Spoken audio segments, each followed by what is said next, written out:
Yang pertama saya ingin menyampaikan penghargaan yang setinggi-tingginya kepada dosen pembimbing saya, Bapak Kasmujo. Tadi ada tadi. Ke depan Pak Kasmujo.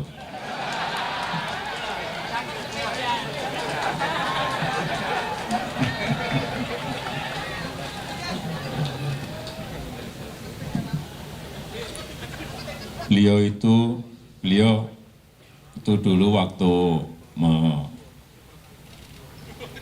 membimbing saya, seingat saya galak sekali.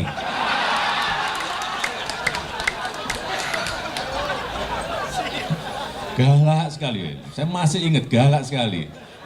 Tapi sekarang saya melihat beliau sangat bijak sekali. Sudah berubah. Ya enggak, saya enggak tahu yang berubah saya atau yang berubah Pak Kasmujo.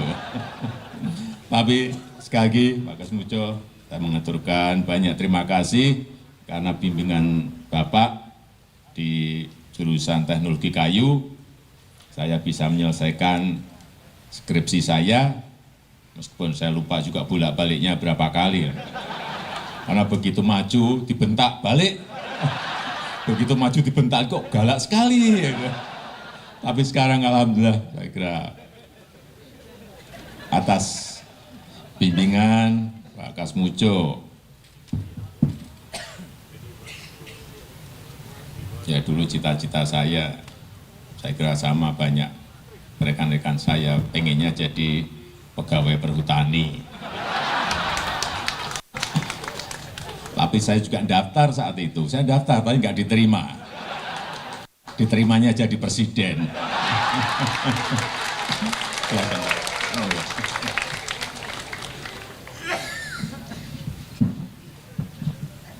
Saya daftar, saya ikut tes tapi nggak diterima. Aduh, saya mikir-mikir apa bodoh banget saya sebenarnya. Atau tesnya yang nggak benar, atau jangan juga banyak titipan di situ. Saya jadi berpikir jelek karena nggak diterima. Ya sudah, karena garis dan kehendak Allah memang seperti ini, ya harus kita terima. Yang kedua, saya ini mungkin yang berkaitan karena banyak dari alumni ini yang bekerja baik di perhutani, baik di Kementerian Kehutanan, Pak Dekan dan seluruh dosen. Saya ingin sedikit menyampaikan penglihatan helikopter saya, makro saya terhadap kehutanan Indonesia.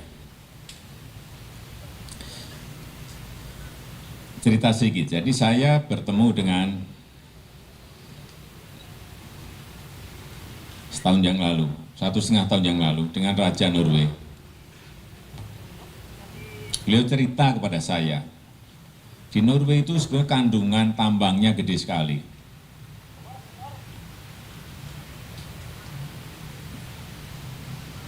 Gas, minyak, katanya ini saya akan nanya dengerin. Dan tambang itu banyak. Tetapi justru di sana yang dikembangkan adalah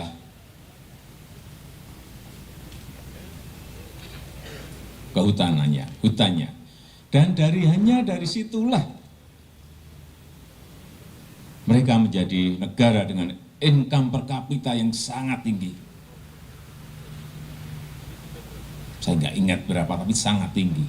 Karena negara-negara di Skandinavia, income-nya sangat tinggi semuanya. Padahal di sana ada keterbatasan lahan.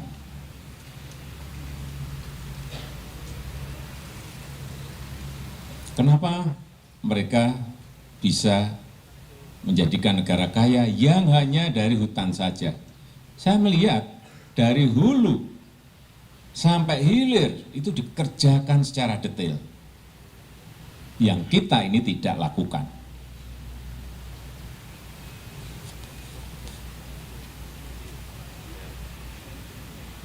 Mulai dari penanaman, mulai dari pemeliharaan, kemudian di penebangan, semuanya dikerjakan dengan cara-cara manajemen yang sangat detail sekali.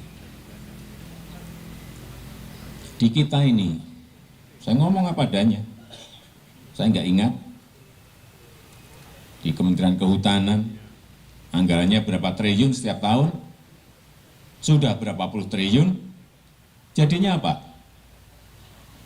Tunjukkan kepada saya hutan yang jadi. Nggak ada, seingat saya, selain satu, yang buat hutan jadi, selain satu, Wanagama.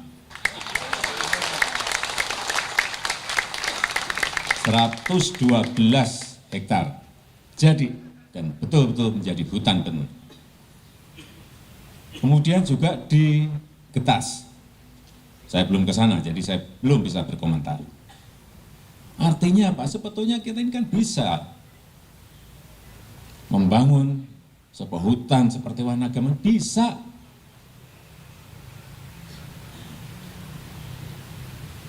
Dan anggaran di Kementerian Kehutanan gede sekali. Karena kalau ini tidak kita bangun, hutan-hutan seperti Wanagama ini, nanti yang hutan konservasi grogoti habis terus, lama-lama hilang kita. Sehingga harus ada yang menyediakan sendiri areal khusus untuk, entah untuk pub, entah untuk bangunan, entah untuk furniture, memang harus ada. Kembali lagi, artinya kita ini bisa, tetapi tidak mau mengerjakan. Mohon maaf, karena yang di Perhutani, yang di Kementerian Kehutanan juga teman-teman saya semuanya. Mestinya anggaran yang ada setiap tahun triliunan itu ya jadi barang. Ya kalau nggak bisa puluhan ribu ya 1.000, 2.000 tapi jadi itu setiap tahun. Sehingga kalau 20 tahun itu sudah jadi berapa ribu hektar gitu. Nggak usahlah kita ini kayak dulu-dulu. Terlalu menanam pohon 1 miliar. Iya kan? Nanti kalau di daerah menanam pohon 1 juta pohon, iya kan? Mana yang jadi? 1 juta pohon paling 3 ekor aja yang hidup. 1 miliar mungkin hanya 6 pohon saja yang tumbuh. Ya kita harus ngomong apa adanya. Sekarang udah kita ini memang harus belak-belakan, tapi yang paling penting ke depan harus diperbaiki. Kita memiliki lahan yang sangat-sangat subur sekali di mana-mana.